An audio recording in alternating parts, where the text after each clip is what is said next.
It's dark and quiet now, but it doesn't have to stay that way. Reconnect the power. Bring this place back to life.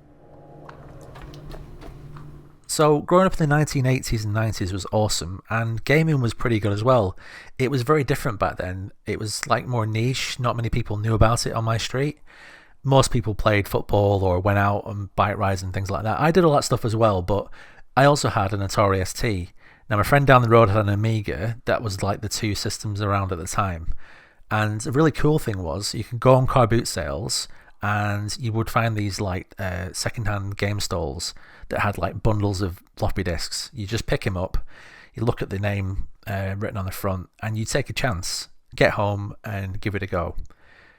I remember one cold winter I picked up this disc called Another World. Didn't know anything about it, took it home, booted it up, and the game that I played that winter changed my expectations of what gaming could be. Now, the point I'm getting to is that sometimes you pick up a game on Steam or you play a demo and you know absolutely nothing about it, and that is the magic. You find this amazing game, whatever it is, and the fact you didn't know what was coming, that makes it absolutely magical. And that is what happened with The Last Caretaker for me. So I did actually see a demo for the game a few months ago on IGN, and that was the last time I thought about it because it was in a sandwich of other games at the time, and I just didn't have time to really dissect it and look at the trailer properly. So a few days ago, a friend mentioned to me that there was a demo for The Last Caretaker, and I downloaded the demo, had a quick look at it. Initially, I was actually finding it a bit clunky. That was like 10 minutes in, but half an hour in, I started to mess around with the power systems, connecting batteries to like electrical conduits, and started to find the game had some really interesting, well-built systems under the hood. So what is The Last Caretaker all about? Well, I'm not going to tell you too much, in fact very little actually. I don't want to spoil anything with this game. I'm just going to say, take my recommendation. It's very much like, I would say, Subnautica, maybe crossed with a little bit of Prey, maybe a bit of Astroneer with the systems, electrical systems and stuff. So if any of them games have ever appealed to you and you've liked them games, definitely give this a look. There is a free demo at the moment on Steam, so you've got no reason not to try it and check it out. But if you want to know a bit about it, I would say it's kind of like a dystopian future game. Humanity's died out, and you awake in the body of like an android or like a robot type entity, and it seems to be your job to bring humanity back from the state of being wiped out. So when you first start out, you don't know who you are or what you are and what you need to do. There's a little bit of narration here and there, but mostly you'll be following the quest log and little notes here and there that have been left by other people. You initially have to get your ship up and running. So this facility you're in has no power. So it's all about learning how the power systems work, fixing certain terminals, how to get resources from one place to another. So for example, you need to get diesel out of a tanker into the engines of your ship, and you do that by connecting like a pipe from the container into your actual engines. And then you have to learn about how you can either equalize liquids on either side, or you can change the nozzle so it drains all of the liquids out of there. A mistake I made early on, I was like, why is this not going from one place to another? But yeah, there's different settings for that as well. Then once your ship is ready, you raise your anchor and you hit the accelerator and off you go. It's quite a simple ship to steer. You've got two types of engines. You've got your electrical and your diesel. Obviously diesel running as well, uses your diesel reserves. And yeah, you just start moving towards the next point. This game is mostly ocean so far, so there's things and structures sticking out of the ocean. Going down into the actual ocean itself, you can't see much really, it's too deep. There are the odd place where you get buildings that have obviously been now flooded, sticking up from the floor bed, the seabed. And this reminded me of Waterworld in the way that all the skyscrapers are all still hidden underwater, because that's how much the water is raised. But yeah, mostly the structures are like oil rigs, old warehouses, that kind of thing, and each one feels like its own separate place from each other, as the distance between the two is separated by ocean. So far, this also feels like a very system-heavy game. I spent most of my time building circuits, making improvements to how I'm organizing my ship. You have a limited amount of space on the ship, so you want to use it effectively. So you might want to set up like a solar farm or a wind farm, and then connect it all up so the pipes aren't in the way. Sometimes you might want to build a new structure, like something that processes biological stuff. I also unlocked an engine that turns biological matter into diesel, so I set that up, made sure it had enough power, and then fed a pipe from that system into the actual diesel engines.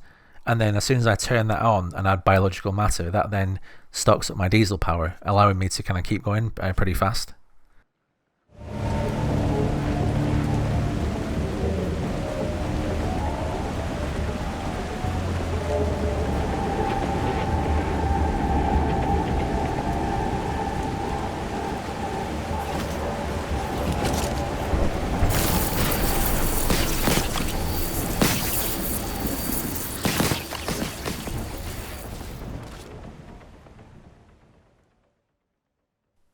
Apart from navigating and building systems and generally managing your resources, there are other threats in the game as well. Initially, these creatures are quite simple. So you get these little eels that come out at night, they jump onto your ship or onto structures, and they just basically run towards you and cause you damage. I found the electrical gun to be the best way to deal with them. You just shower them with electricity and they pop. When the sun comes up and they get hit by sunlight, they also pop and leave behind biological resources.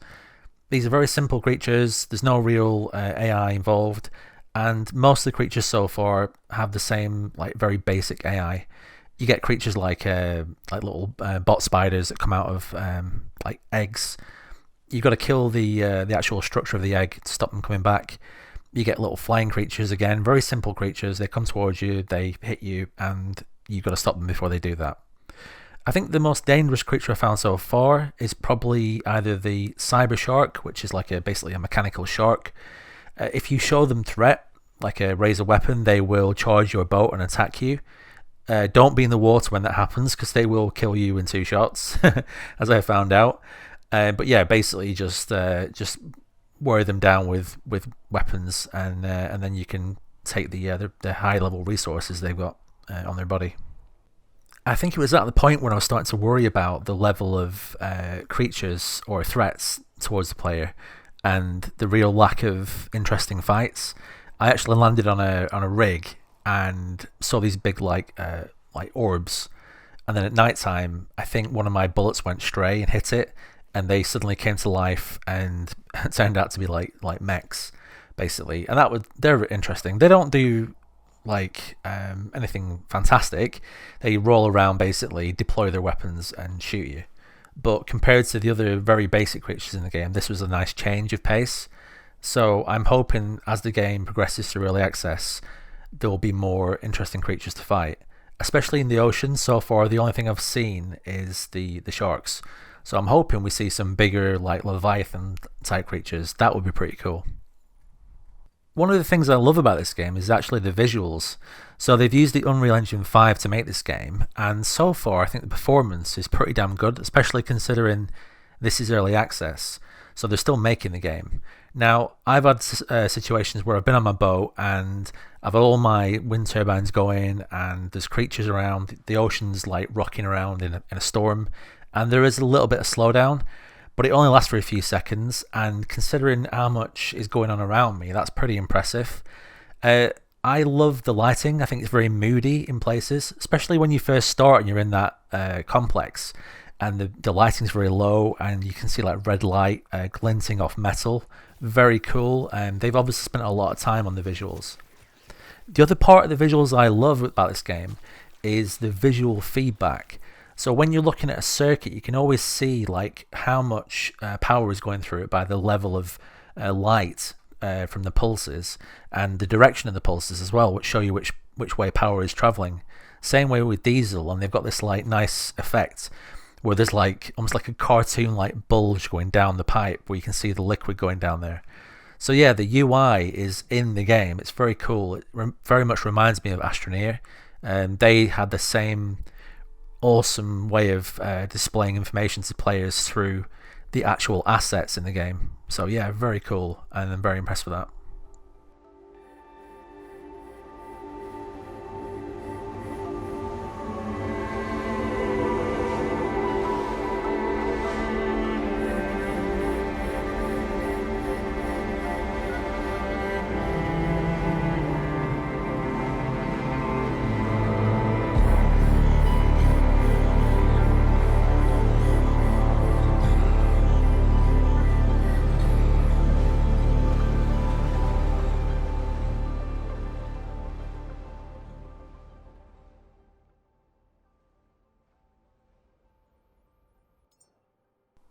So given this is a preview, I don't do that many previews, and I don't want to say too much more, so I think I will review this when it comes out on 1.0.